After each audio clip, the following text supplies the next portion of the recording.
આમાં 3-4 પ્રકારના લોકો પૃથ્વી પર આપણને 2 પ્રકારના આમ તો મળે. એક છે એ આખા સરસ વાતાવરણમાં ભળી જાય, અને કા એક એવા હોય કે જે બળી જાય, અરે આટલું સારું કામ આનાથી થઈ ગયું, બહુ કર્યું. અને બીજા એક એવા કામ લોકો હોય કે પહેલા જેવું હવે નથી, એમને ક્યાંય કોઈ જગ્યાએ મજા ન આવતી. હવે પહેલા જેવી ચા નથી, હવે પહેલા જેવું વાતાવરણ નથી, હવે પહેલા જેવા લોકો નથી. એઝ ઇફ મારા સમયમાં જ બધું સારું હતું.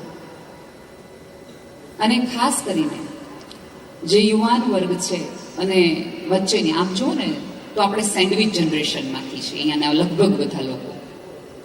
આપણે આપણા પપ્પાથી ડરતા હતા, એમ કે ચૂપ એટલે ચૂપ. હવે સંતાનોથી ડરીએ છીએ. બંને પક્ષે સરખી સ્થિતિમાં છીએ. ડરીને મોટા થયા અને ડરીને હજી જીવીએ છીએ. આમાં 2 કારણ થાય. તમે આમ જુઓ તો સેન્ડવિચ જનરેશન થઈ શકો, અને આમ તમે જુઓ તો તમે ફેવિકોલ જનરેશન પણ આપણે થઈ શકીએ, કે 2 પેઢીને જોડી શકીએ. 2 પાણી ચોક્કસ મળી ગયા છે એટલે તમે કહી શકો કે આ બે જ્યાં પાણી મળે ને, 2 નદીઓ મળે ને, ત્યાં આપણે દેવસ્થાન કહીએ છીએ, અને પ્રયાગ કહેવામાં આવે છે, જેની પૂજા થાય, અર્ચના થાય. તો તમે તો પ્રયાગ જનરેશનમાંથી પણ આવી શકો કહેવાનું હોય તો. પણ તમારી બાજુમાં કોણ છે ને એના આધારે નક્કી થશે. તમને વિચાર દેવાવાળો કોણ વ્યક્તિ છે, કોણ સલાહ આપે છે ને, એના ઉપરથી નક્કી થાય કે તમે ક્યાં છો.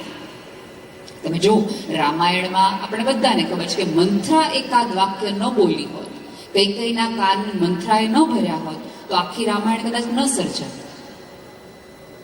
હવે મંથરા જે વિચારની દાસી હતી એટલે વિચારે દાસી જેવા જ આવે. જ્યારે કૈકેયી છે એ સોના મોરો વેચી રહ્યા હતા ત્યારે મંથરાએ પૂછ્યું કે શેની તમે આટલો બધો રાજીપો ધરાવો છો? તો કૈકેયીએ એવું કીધું કે મારો રામ રાજા બનવાનો છે, એની આ વધાઈ હું આપી રહી છું. ત્યારે મંથરાએ છણકો કરીને એવું કીધું હતું કે રામ ગાદી ઉપર આવશે અને તને દાસીની જેમ રાખશે. કારણ કે એ દાસી હતી ને એટલે વિચાર દાસીના જ આવે. બાકી મંથરા એમ કહી શકતા કે વાહ તારો દીકરો રામ જેવો છે, તને નાની બેન તરીકે સુમિત્રા રાખશે, તને પૂછીને રાજ કરશે. મંથરા એ પણ કહી શકી હોત. પણ મંથરા જેવા લોકો આજુબાજુ હશે ને તો દાસીપણાના જ વિચાર આવશે. હવે નક્કી કરી લેવાનું કે આપણી આજુબાજુ જે સલાહ દેવા વાળા લોકો છે એ કઈ પ્રકારના છે ને કઈ ટાઈપના લોકો છે. જ્યારે બાજુમાં ને પડખે, કે કોઈ દિવસ તમે જો આખી મોટી સંસ્થાઓ ભેગા થઈને એક વ્યક્તિથી ક્યારેય ન ચાલે. હંમેશા પોતાની ટીમ વ્યક્તિ નક્કી કરે કે આ પ્રેસિડેન્ટ થશે, એની બાજુમાં આ રહેશે, ફાઇનાન્સર આ થશે, લાવનારને દરેક વ્યક્તિની પોતાની ક્વોલિટી છે. પણ આપણને બધું અહમ બ્રહ્માસ્મિ નામનો જે રોગ લાગુ પડ્યો છે, હું જ બધું છું, હું જ બધું છું, હું જ બધું છું, હું ન હોઉં તો આમાં કાંઈ થાય નહીં, ગાંધી વયા ગયા તોય પૃથ્વી હાલીશ. આ જગતમાં તમે હો ત્યાં સુધી બધું ચાલતું હોય એવું માનતા હો તો બહુ જ મોટી ગેરસમજણમાં છો. થોડું શાંત ધીરા થઈને જગતને પૂછવાનું રાખો. આ તમને અહીંયા 2 દિવસથી આવી છું, જ્યારે હોય ત્યારે દરેકના મોઢે આપણે એક રોગ સાંભળીએ કે ડિપ્રેશન, એઝ ઇફ કોઈ ફેશન હોય એવી રીતે વાત કરીએ છીએ. શેના હિસાબે આવે છે? એકલતામાંથી આવે છે, મૂંઝારામાંથી આવે છે. આપણને, હું તો અનેક વાર કહું છું કે તમને વાંચતા લખતા આવડે ને તો તમે ભણેલ કહેવાય, પણ તમને કોકની આંખો વાંચતા આવડે તો તમે સાક્ષર કહેવાય. માત્ર કાળા અક્ષરો ન વાંચવાના હોય, કોકની કાળી આંખના મૂંઝારાય વાંચવાના હોય કે એની આંખમાં શું છે. આ સમાજ ભેગો થવાનું કારણ માત્ર તમે ગેટ ટુગેધર નથી. એકબીજાના મૂંઝારાઓ વાંચી શકો, એકબીજાનું ડિપ્રેશન સમજી શકો, અને ક્યાંક જે ચાલી નથી શકતું એને થોડી હાથ આપો. દરેક વખતે લાકડી લેવાની જરૂર નથી, ત્યારે કોકની લાકડી બની જવાની પણ જરૂર છે. દરેક વખતે ચશ્માના નંબર ન બદલાવાના હોય, ક્યારેક જોવાની રીત પણ બદલાવાની હોય. પણ આપણે તો જ્યારે જે વ્યક્તિને મળીએ ને ત્યાંથી જ શરૂઆત કરતા નથી, જૂનપણ.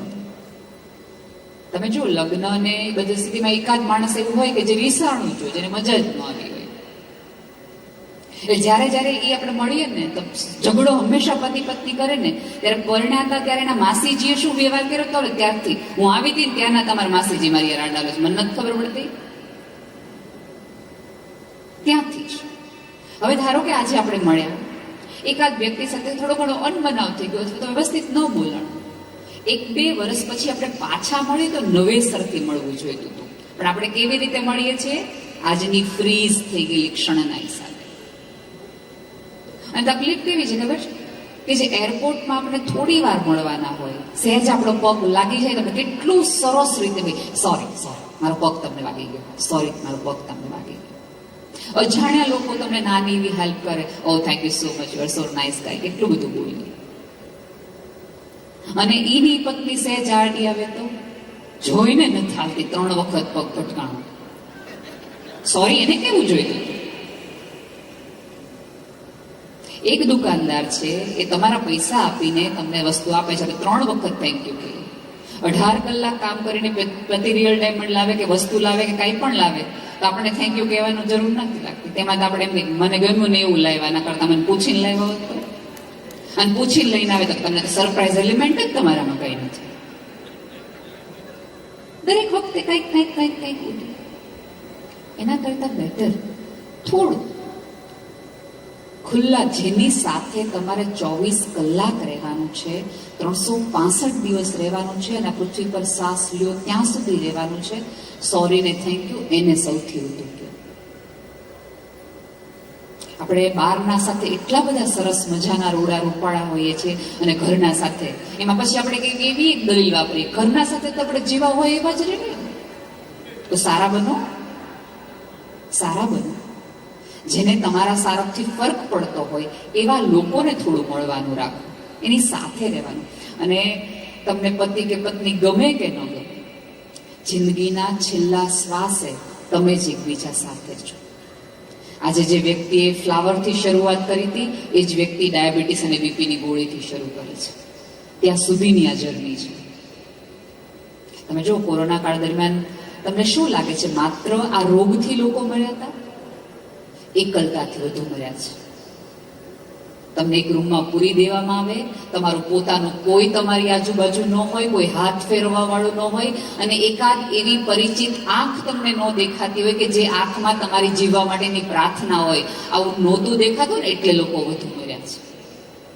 તમે બીમાર પડો, તમારી આજુબાજુ ચેકબુક, પાસબુક, તમારા કેટલી બધી તમારી જે પ્રોપર્ટી હોય એ મૂકો તો ન સાજા થવાય, પણ એકાદ ન ગમતી પત્નીએ તે માથે હાથ ફેરવીને ઉકાળો આપે ને ત્યારે તમે ઊભા થાવ છો.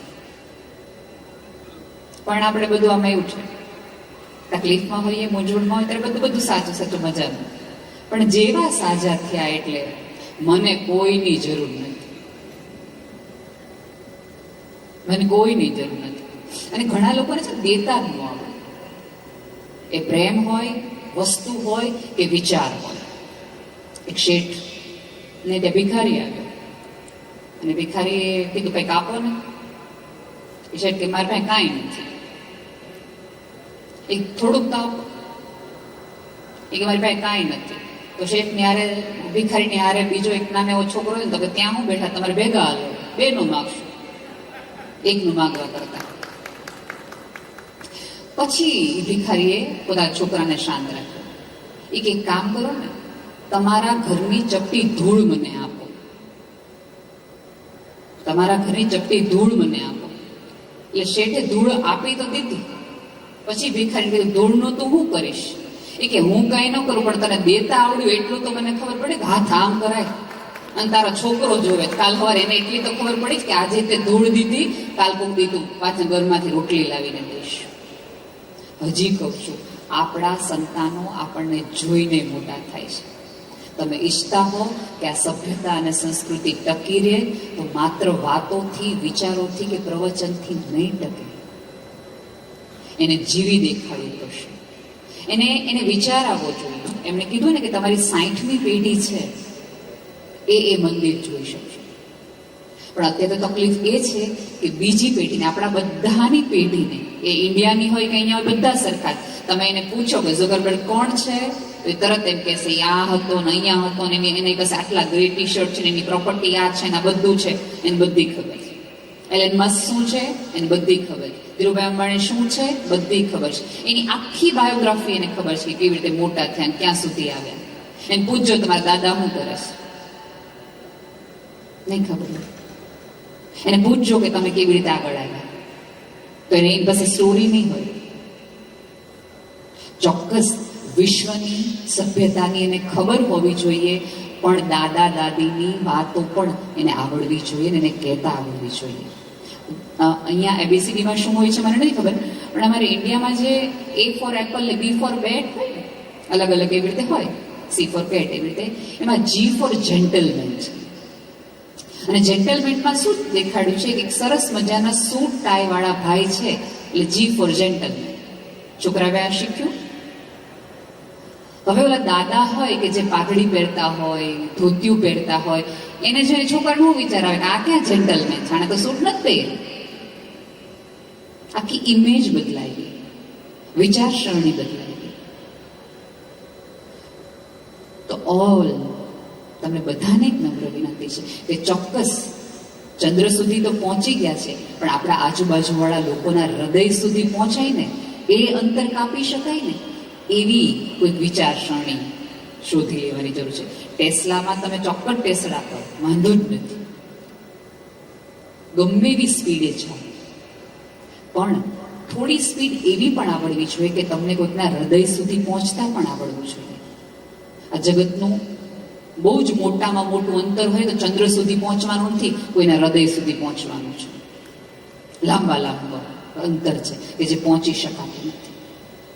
આ 16 વર્ષથી આખો સમાજ ભેગો થઈને એક જ પ્રવૃત્તિ કરે છે કે અલગ અલગ વિસ્તારના તમામ લોકો ભેગા થાય અને એકબીજાના હૃદય સુધી પહોંચે. એટલીસ્ટ જે ભેગા થતા હોય, મળતા હોય, એ તો એકબીજાની વાતો સાંભળતા થઈ જાય. આપણે તકલીફ એ છે કે આપણને બધાને કેવું છે, સાંભળવું કોઈને નથી. આ જગતમાં સંભળાવવા વાળા બહુ તમને મળી જાય, સાંભળવા વાળા બહુ મળતા નથી. મોટામાં મોટી ઉપાધિ છે.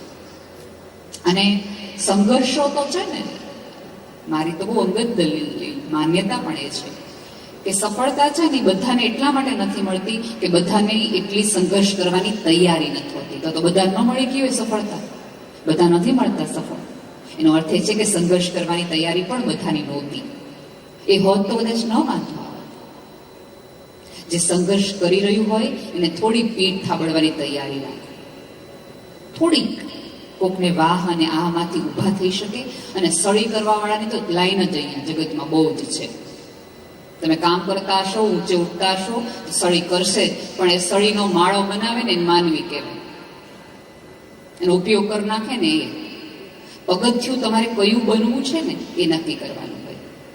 એક આવી રીતે સરસ મજાની બિલ્ડિંગ રચાતી હતી, એમાંથી એક ભાઈ પસાર થયા અને બધા જ પથ્થરો તોડી રહ્યા. એક વટે માર્ગુ એ ભાઈને પૂછ્યું શું બનાવો છો? તો છોકરો કે એ ભાઈ કે હું પથ્થર તોડું, જોતા નથી કે પહેલા જાવ, આગળ વહેલા જાવ. થોડા આગળ જઈને એ જ પ્રશ્ન એ બીજા મજૂરને પૂછે કે શું કરો છો? તો એ ગુજરાન ચલાવવા માટે પથ્થર કાપીને પેટ પાડું છું. એનાથી થોડા આગળ જઈને એક માણસને પૂછે છે શું કરે છે? તો એ માણસ એમ કે છે કે જે ઈશ્વરને હું માનું છું ને એનું હું મંદિર બનાવું છું. ત્રણેય વ્યક્તિ તોડતા હતા તો પથ્થર જ તે. કામ તો બધાને કરવાનું છે, સંઘર્ષ બધાને આવવાનું છે, નિષ્ફળ બધા જ થવાના છે. તમે એને જોવો છો કઈ રીતે, તમે મંદિર બંધાવો છો, પથ્થર તોડો છો, તમારા ઘરના માટે કરો છો, એ વાત સાથે તમે જોડાયેલા છો. અને કોની સાથે છો ને સૌથી મહત્વનું છે.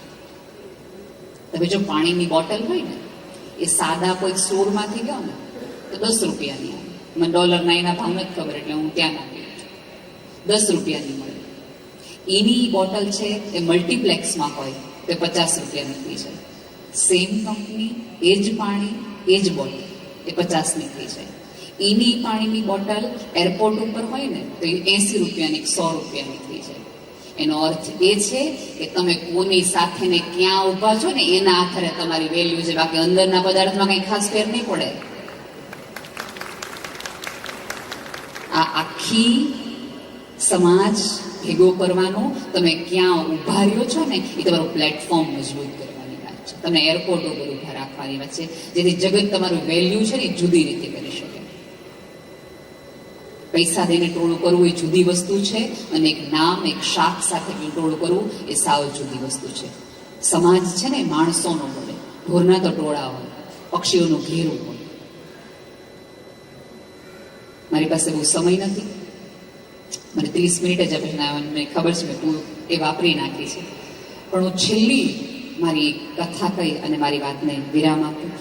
અને હું ઈચ્છું કે તમે કાંઈ જ નહીં, કશું જ નહીં, તો એટલું કરીને જાઓ કે જેથી કરીને તમને જગત અને જીવનને કાલ સવારે તમે કાંઈક કોઈકને તો જુદી રીતે જોવાનું શરૂ કરીને કરતા તમે તમને થોડાક જુદી રીતે જોવાનું શરૂ કરી દો. એક આવા જ કોઈક મોટા શહેરમાં એક છોકરીની માને કેન્સર થયું અને છોકરી નક્કી કર્યું કે મારે હવે કશું જ કામ નથી કરવું, બધું જ મૂકી દેવું છે, માત્ર મારી માની સેવા કરવી છે. એ છોકરી 6-8 મહિના માની સેવા એવી રીતે કરે છે કે જગત સાથે, સમાજ સાથે, મિત્રો સાથે, નોકરી સાથે, બધા સાથેના છેડા કપાઈ જાય છે અને માં જાય છે. એક દિવસ એનું મૃત્યુ થઈ જાય છે અને એ છોકરી સડનલી આમ બ્લેન્ક થઈ જાય કે હવે કોની પાસે જાવ, કારણ કે મિત્રો રાખ્યા નહોતા, સમાજ સાથે સંપર્ક નહોતો, કોઈ જાણતું નહોતું, ઓળખતું નહોતું, નોકરી નહોતી. એટલે એક વિચાર કરે છે કે સાવ અજાણ્યા ગામમાં જાઉં અને નવી રીતે મારી જિંદગીની શરૂઆત કરું. એ નવી રીતે જિંદગીની શરૂઆત કરવા માટે એક અજાણ્યા ગામની અંદર જાય છે અને રહેવાનું ધીમે ધીમે ધીમે ધીમે શરૂ કરી દે છે છોકરી. આસ્થા નામની છોકરી.